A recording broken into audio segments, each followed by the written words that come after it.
2000-ന്റെ തുടക്ക വർഷങ്ങളിൽ മലയാളത്തിൽ ഏറ്റവും തിരക്കേറിയ നടിയായിരുന്നു മീര ജാസ്മിൻ. താരത്തിളക്കത്തോടൊപ്പം വിവാദങ്ങളും മീരയെ ചുറ്റിപ്പറ്റി അന്ന് വന്നിരുന്നു. പ്രശ്നകലുഷിതമായ മീരയുടെ കരിയർ ഒരു കാലത്ത് നടി സെറ്റിൽ കൃത്യസമയത്ത് വരുന്നില്ല, ഇറങ്ങിപ്പോകുന്നു തുടങ്ങിയ ആരോപണങ്ങൾ അക്കാലത്ത് വന്നു. എന്നാൽ ഇതൊന്നും മീരയെ ബാധിച്ചില്ല. മോശം ഉദ്ദേശത്തോടെ സമീപിച്ചവരോട് ശക്തമായി പ്രതികരിച്ച നടിയാണ് മീര ജാസ്മിൻ. ഇതേക്കുറിച്ച് ഒരിക്കൽ മീര പറഞ്ഞ വാക്കുകളാണ് ശ്രദ്ധ നേടുന്നത് ഇപ്പോൾ. ചില സീനിയർ നടിമാരിൽ നിന്നും ചില സംവിധായകരിൽ നിന്നും മോശം പെരുമാറ്റം ഉണ്ടായിട്ടുണ്ടെന്ന് മീര ജാസ്മിൻ അന്ന് തുറന്നു പറഞ്ഞു. ഒന്നോ രണ്ടോ സംവിധായകർ എന്ന് പറയാം, ഇതൊന്നും വേണ്ട, സിനിമയൊന്നുമില്ലെങ്കിൽ എങ്ങനെയെങ്കിലും ജീവിക്കാം എന്നൊരു തോന്നൽ വന്നിട്ടുണ്ട്. എൻ്റെ ക്യാരക്ടർ വെച്ച് എനിക്ക് ആരുടെയും അടിമയായി നിൽക്കാൻ പറ്റില്ല. ഈശ്വരവിശ്വാസി ആയതുകൊണ്ട് മാത്രമായിരിക്കും എനിക്ക് ആരുടെയും അടിമയാകാൻ പറ്റാത്തത്. സംവിധായകരെയും നിർമ്മാതാക്കളെയും ഞാൻ സ്നേഹിക്കുകയും ബഹുമാനിക്കുകയും ചെയ്യുന്നു.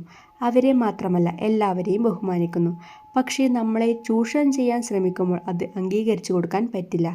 പുതിയതായി വന്ന ആർട്ടിസ്റ്റാണ്, നമുക്ക് വേറെ വഴിയില്ല എന്നൊക്കെയുള്ള ധാരണ കൊണ്ടായിരിക്കും അവരങ്ങനെ ചെയ്യുന്നത്. അന്നും എൻ്റേതായ രീതിയിൽ ഞാൻ ഫൈറ്റ് ചെയ്യുമായിരുന്നു. അതെന്താണെന്നറിയില്ല, ദൈവമായിരിക്കും അങ്ങനെ ചെയ്യിക്കുന്നത്.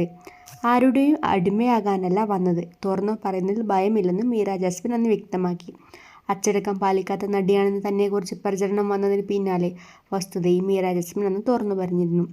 അച്ചടക്കം പാലിക്കാത്ത നടിയാണെന്ന് അവർ പറയുന്നെങ്കിൽ എന്നോട് ഇതേപോലെ എന്തെങ്കിലും ഉദ്ദേശം അവർക്കുണ്ടായിരിക്കും. അവരുടെ ഉദ്ദേശത്തിനനുസരിച്ച് ഞാൻ നിൽക്കാതെ വരുമ്പോൾ പറഞ്ഞ് പ്രചരിപ്പിക്കുന്നതാണ്. അച്ചടക്കം പാലിക്കാത്ത കുട്ടിയല്ല ഞാൻ. മോശമായി എന്നോട് പെരുമാറാൻ വന്നാൽ ഞാൻ പ്രതികരിക്കും. മോശമായി പെരുമാറിയാൽ റിയാക്ട് ചെയ്യാത്ത പാവം പോലെ നിൽക്കുന്ന കുട്ടിയല്ല ഞാൻ. അവർക്കിട്ട് തട്ടിക്കളിക്കാനുള്ള പന്തല്ല താനെന്നും മീര ജാസ്മിൻ വ്യക്തമാക്കി. ടെസ്റ്റ് ആണ് മീര ജാസ്മിൻ്റെ പുതിയ സിനിമ.